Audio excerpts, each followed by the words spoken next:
بسم اللہ الرحمن الرحیم۔ السلام علیکم ورحمۃ اللہ وبرکاتہ۔ ابرہ کا انجام اور حضرت محمد مصطفیٰ صلی اللہ علیہ وآلہ وسلم کی پیدائش۔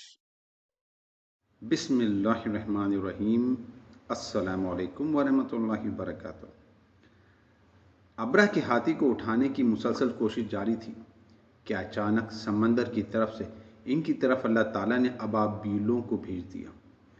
وہ ٹڈیوں کے جھنڈ کی طرح آئیں۔ دوسری طرف عبد المطلب مکہ میں داخل ہوئے، حرم میں پہنچے اور کعبہ کے دروازے کی زنجیر پکڑ کر ابرہ اور اس کے لشکر کے خلاف فتح کی دعا مانگی۔ ان کی دعا کے الفاظ کچھ یوں تھے: اے اللہ، یہ بندہ اپنے قافلے اور اپنی جماعت کی حفاظت کر رہا ہے، تو اپنے گھر کی یعنی بیت اللہ کی حفاظت فرما۔ ابرہ کا لشکر فتح نہ حاصل کر سکے، ان کی طاقت تیری طاقت کے آگے کچھ بھی نہیں۔ آج صلیب کامیاب نہ ہو۔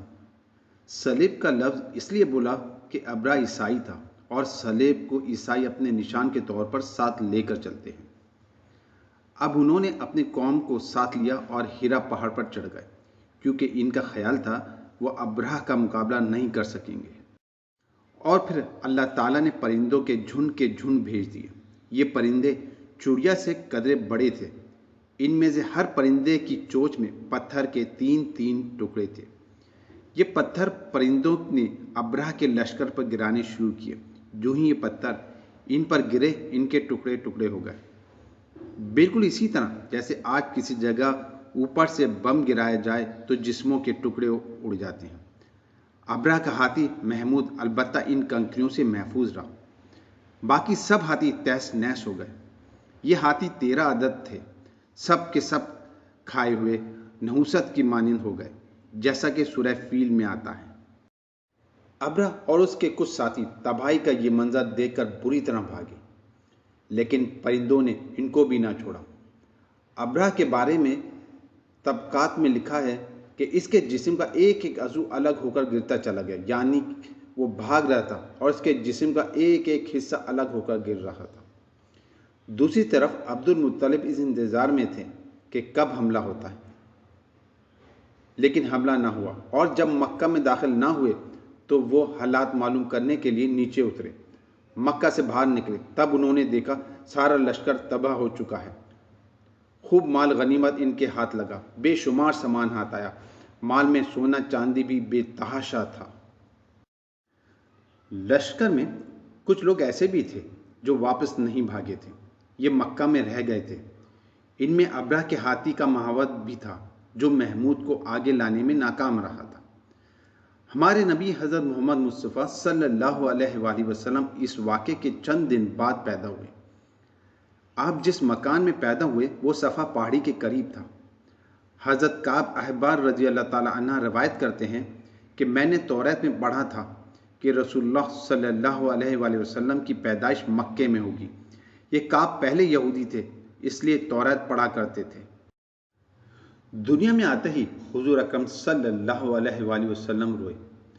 حضرت عبد الرحمن بن عوف رضی اللہ تعالیٰ عنہ کی والدہ کہتی ہیں کہ جب حضرت آمنہ کے ہاں ولادت ہوئی تو میں وہاں موجود تھی۔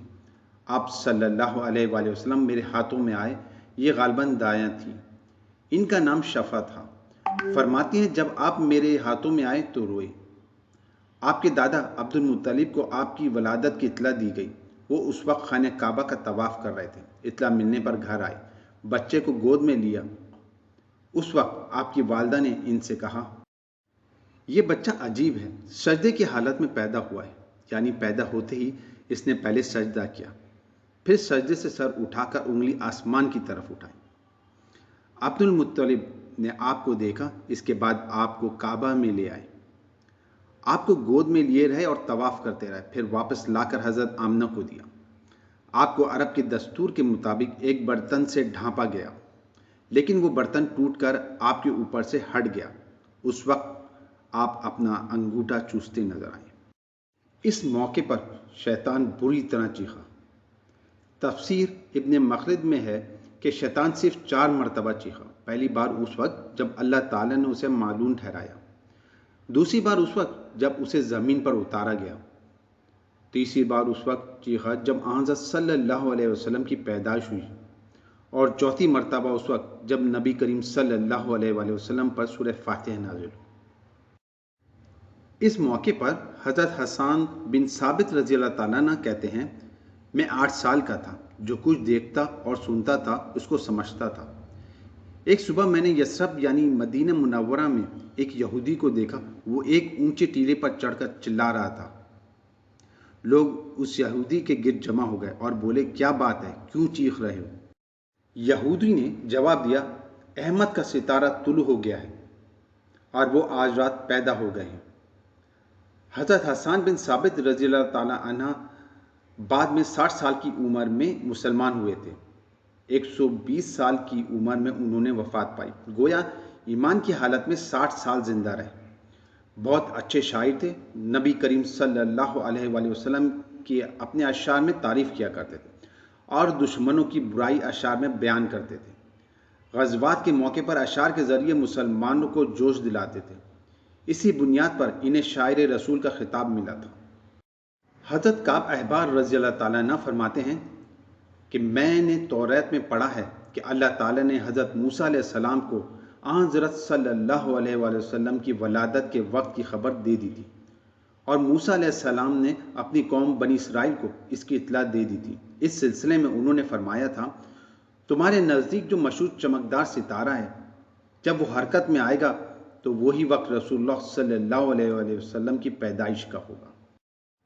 یہ خبر بنی اسرائیل کے علماء ایک دوسرے کو دیتے چلے آئے تھے، اور اس طرح بنی اسرائیل کو بھی حضرت صلی اللہ علیہ وسلم کی ولادت کا وقت یعنی ان کی علامت معلوم تھی۔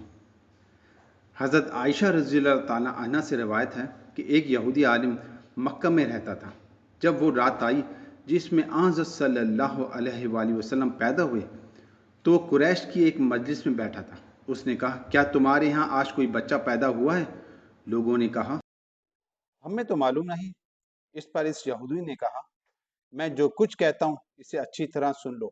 آج اس امت کا آخری نبی پیدا ہو گیا ہے، اور قریش کے لوگوں وہ تم میں سے ہے، یعنی وہ قریشی ہے۔ اس کے کندھے کے پاس ایک علامت ہے، یعنی مہر نبوت۔